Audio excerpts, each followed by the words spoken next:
नमस्कार, आप देख रहे हैं न्यूज हंट। शेखपुरा जुड़ी बड़ी खबरें।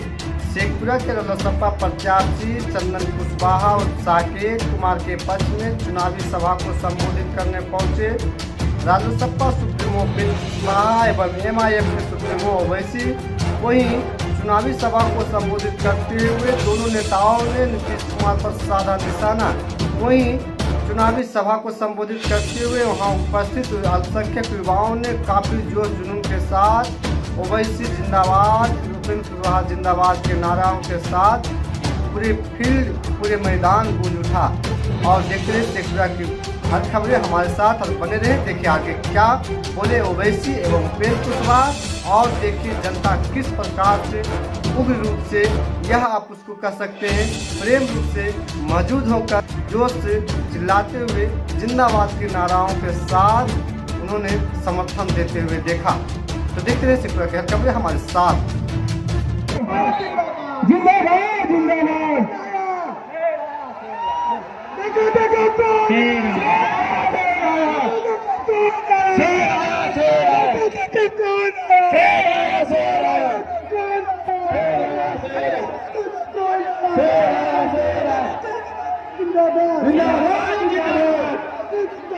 जिंदाबाद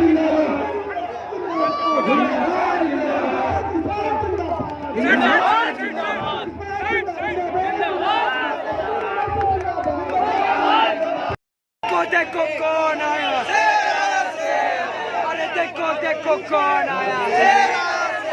अशोक जिंदाबाद जिंदाबाद जिंदाबाद, अशोक जिंदाबाद जिंदाबाद जिंदाबाद।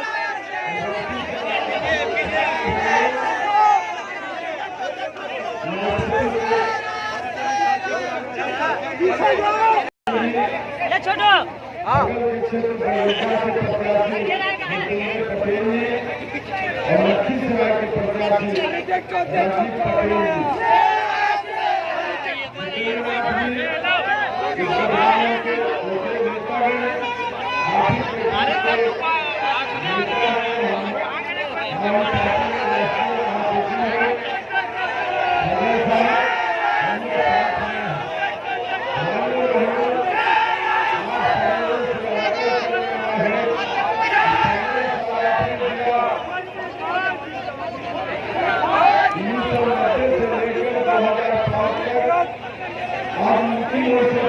कोशिश की जा रही है। 5 साल पीछे दीजिए, बाद में 2005 से लेकर आज तक जिनकी सरकार है कांग्रेस हालात में दोनों को दिया है। 15 साल दिया, लेकिन 15 हालात हमें हो गया हो, आपका हालात नहीं हुआ।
और उस गठबंधन में वैसे लोग शामिल हैं जिनकी उपेक्षा होगी, लगातार उपेक्षा होगी। कांग्रेस वाले ने आजादी के बाद से लेकर लगातार अल्पसंख्यक मामलों, दलित मामलों, पिछड़ा है, सबने वोट लिया, लेकिन इस्तेमाल किया, लोगों की समस्याओं का समाधान नहीं किया। बाद में बिहार में परिवर्तन जरूर किया जाता है, 30 साल पहले परिवर्तन हुआ, आपके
इसी धरती पर करने का काम करेंगे, हर तरह से करेंगे।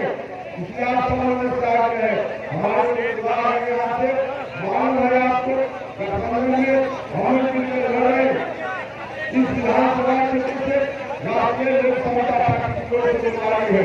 बगल में सिलसिला से राष्ट्रीय लोक समता पार्टी की ओर से उम्मीदवार है और राष्ट्रीय लोक समता पार्टी का अनुमान आपको मालूम है। यहाँ से उम्मीदवार है छात्र का पंखा निशान है, छात्र का पंखा धारण जब चलता है, यह चल रहा है पर पंखा जब चलता है यह नहीं देखता कि नीचे बैठा हुआ व्यक्ति किस जात का है, किस धर्म का है, सबको बराबर की राहत देने का काम करता है, सबसे एक तरह से एक नजर से देखने का काम करता है। यही हमारा पंखा है और यही हमारा गठबंधन का संदेश है। साथ कीजिएगा कि समाज के सभी लोगों का ध्यान रखा जाएगा। मजबूती से हम सब मिलकर बिहार में नया बिहार बनाने का काम करेंगे। यहाँ से इस क्षेत्र से संजय जी साहब उम्मीदवार है, इनको 15 पटेल कलाम के प्रधानमंत्री से जिताइए। बगल में पटेल पर भिजा दिए, उनको 15 जिताइए। बीएसपी के उम्मीदवार है और पार्टी के उम्मीदवार हाथी छाप है, वास्तव में बुलाया गया है या तीनों को बुलाए लिहाजे सरकारी चुनाव चलने के बदल में खड़े हैं, जिसमें पटेल के बदल में खड़े हैं। मेरे ख्याल से हिंदुस्तान में और उनके बदल में राजीव पटेल खड़े हैं। जिताने का काम कीजिए। वैसी और आगे आपके सामने एक बार पहले आपको बताइए को जिताने का काम कीजिएगा ना। धन्यवाद करता हूँ और वैसी साहब को सीधे आमंत्रित करता हूँ या फिर और अपनी बात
सर भैया आपके आगे मेरा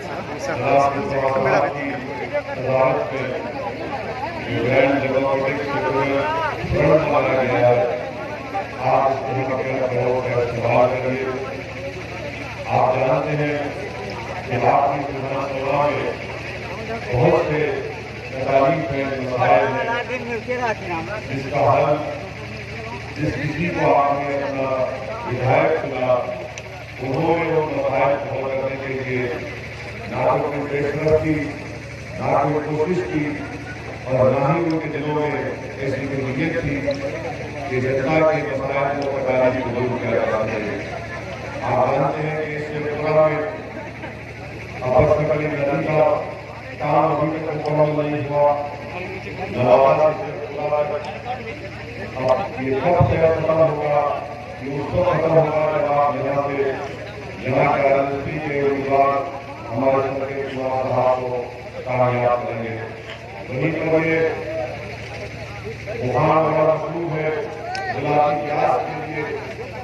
आज से चंद हफ्ते पहले प्रधानमंत्री नरेंद्र मोदी की सरकार ने प्याज और एक्सपोर्ट पर पाबंदी लगा दी, बैन लगा दिया। क्या बीजेपी बता सकती है कि शेखपुरा के किसानों को प्याज की कीमतों में कितने पैसे मिले? वहीं पर आप देखते हैं मेरे भाई कि पुरानी गांव में जहां पर जेडीयू के विधायक गए थे, उनको वहां की जनता ने कह दिया कि हमको हमारे बच्चों को नाले में डूबकर शिक्षा हासिल करने के लिए स्कूल में जाना पड़ता है। और उस गांव के जिम्मेदारों ने जेडीयू के एमएलए से कह दिया कि दोबारा हमारे गांव में रुख मत करो, क्योंकि तुमने यहाँ पर कोई विकास का काम नहीं किया। मेरे भी दोस्तों और बुजुर्गों, वहीं पर आप देखते हैं कि जो शेखपुरा की पर्सनल रोड अगर बन जाती तो लखीसराय तक कम से कम 10-15 किलोमीटर का रास्ता कम हो जाता। मगर ये भी कोई काम नहीं हुआ। यहाँ पर माइन का कारोबार था, जेडीयू की सरकार ने उस कारोबार को खत्म करके रख दिया। शराब माफिया बढ़ते जा रहा है। सिर्फ कागज पर लिखा गया कि शराब पर पाबंदी है, मगर शराब आम है और माफिया उसको बदल होता है। मैं आपको ये भी बताने आया हूँ कि आपने 15 साल आरजेडी को हुकूमत करने का मौका दिया, फिर 15 साल आपने नीतीश कुमार, बीजेपी, आरजेडी और कांग्रेस को मौका दिया। ये 30 साल का एक लंबा सफर होता है, ऐसा होता है। और 30 साल अगर एक इंसान की जिंदगी में आप देखेंगे तो वो जिंदगी में बहुत कुछ तरक्की कर लेता है। अपनी जाती जिंदगी में उसकी शादी हो जाती है, उसके बच्चे हो जाते हैं, मगर ये 30 साल का इतना लंबा सफर, एक काला बादल बिहार पर छाया था। अब इस काले बादल को हटाना है और आज ये बात बताने आए हैं कि ये जो काले बादल 30 साल के आरजेडी के दौर के, नीतीश कुमार और बीजेपी और कांग्रेस के दौर के हैं, ये जब आप पंखे पर पटल लगाएंगे और यहाँ से आरएसपी के कैंडिडेट को कामयाब करेंगे तो मुझे पूरी उम्मीद है कि इंशाअल्लाह ताला ये जो काले बादल जो हमेशा बिहार के नौजवानों के, गरीबों के, पसमानदा तबका की उम्मीदों को चकनाचूर करते रहे, आज कुशवाहा साहब के रूप में आपके सामने एक उम्मीद की किरण नजर आती है। मैं आपसे गुजारिश कर रहा हूँ कि 28 तारीख के दिन सुबह में अपने घर से निकलकर अपने एक वोट का इस्तेमाल करिए और बिहार की मुस्तकबिल के लिए, बिहार के रोशन मुस्तकबिल के लिए आप हमारे उपेंद्र कुशवाहा साहब के कैंडिडेट के उम्मीदवारों को कामयाब और कामयाब करिए। दूसरी बात, मुझे बताया गया कि बहुत से नौजवान ऐसे हैं जिन्होंने एनपीआर और एनआरसी के खिलाफ एहतजाज किया। मुझे बहुत से नौजवानों से यहाँ पर उनसे मुलाकात भी करवाई गई और उन्होंने मुझे बताया हमारे फसल इमाम साहब जो आरएसपी के सीनियर साहब हैं, जिनका गाँव है, शहर है, मुझे कई नौजवानों से मुलाकात करवाई और कहा कि ये तमाम नौजवान हैं जिन्होंने सीतामढ़ी एनपीआर एनआरसी के एहतजाज में बड़ा एहतजाज किया, काम किया। आरएसपी का पोजीशन क्या है सीतामढ़ी एनपीआर एनआरसी पर? जनाब उपेंद्र कुशवाहा साहब ने कहा कि सीतामढ़ी की बात मत करो, रोजगार की बात करो, एनआरसी की बात मत करो, तालीम की बात करो, एनपीआर की बात न करो, सेहत और स्वास्थ्य की बात करो। मैं पूछना चाहता हूं आरजेडी का क्या पोजीशन है एनपीआर एनआरसी पर? जब पूरे बिहार के नौजवान बिना लिहाज मजहबों में एनपीआर और एनआरसी के खिलाफ एहतजाज कर रहा था, तो आरजेडी के जिम्मेदार खामोश बैठे थे और एनपीआर एनआरसी का मसला जहां पर बड़ी तादाद में हमारे बुजुर्ग भी हैं, नौजवान भी हैं, आप मेरी बात को जरा ध्यान से कर लीजिए। आज से 10 दिन पहले बीजेपी के कौमी सदर जेपी नड्डा ने कहा कि आइंदा साल से सीडब्ल्यूए का इतलाक होगा, इम्प्लीमेंटेशन होगा। और सीडब्ल्यूए के बारे में क्या है? सीडब्ल्यूए के कानून जरूर है मगर उसको आप अकेला नहीं देख सकते। सीडब्ल्यूए को आपको एनपीआर और एनआरसी से जोड़कर देखना पड़ेगा। और जब आप जोड़कर देखेंगे तो अगर बिहार में खुदा खास्ता एनपीआर और एनआरसी होगा और आपसे कागज पूछा जाएगा तो आपके पास कागज नहीं है, ये मैं नहीं कह रहा हूं, पटना यूनिवर्सिटी ने यूनिसेफ के साथ एक स्टडी की जिसमें कहा गया कि बिहार प्रदेश में 50% से कम लोगों के पास बर्थ सर्टिफिकेट होता है। अब बताइए वो गरीब जिसके पास सर्टिफिकेट नहीं होगा वो क्या करेगा? मुझे मालूम कि मेरी आज की तकरीर के जुड़ने के बाद पूरे नेशनल मीडिया के लोग रात में 9 बजे से हमारी शादी का प्रोग्राम शुरू कर देंगे। हमको उसकी फिक्र नहीं है, हमारी रोज शादी टीवी पर होती है, हमको उसकी फिक्र नहीं है, मगर सच्चाई बयान करना आरजेडी खामोश बैठी है। बीजेपी के अजायम आपके सामने और नीतीश कुमार आपके आंखों में धूल झोंक दिए। क्या कहा नीतीश कुमार ने कि मैं 2010 का इंतजार करूंगा? नीतीश जी, मैं आपको चैलेंज कर रहा हूं, आप झूठे हैं। एनपीआर जब होता है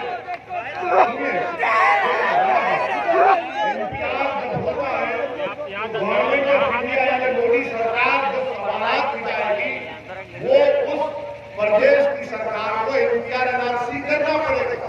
और उन सवालात में कोई भी जाकर किसी के नाम का ऑब्जेक्शन दाखिल कर सकता है। उसके बाद आपसे कागज पूछा जाएगा। मैं आपको मुतनब्बे कर रहा हूं, मैं आपको बता रहा हूं, ये सिर्फ अक़लियतों का मसला नहीं है, ये सिर्फ दलित भाइयों का मसला नहीं है, ये सिर्फ आदिवासियों का मसला नहीं है, बल्कि पूरे बिहार के गरीबों का मसला है जिनके पास कागज नहीं है। पटना यूनिवर्सिटी की स्टडी बता रही है कि 50% लोगों के पास डेथ सर्टिफिकेट नहीं लेते। आसाम में क्या हुआ? ये बीजेपी के लोगों से पूछिए।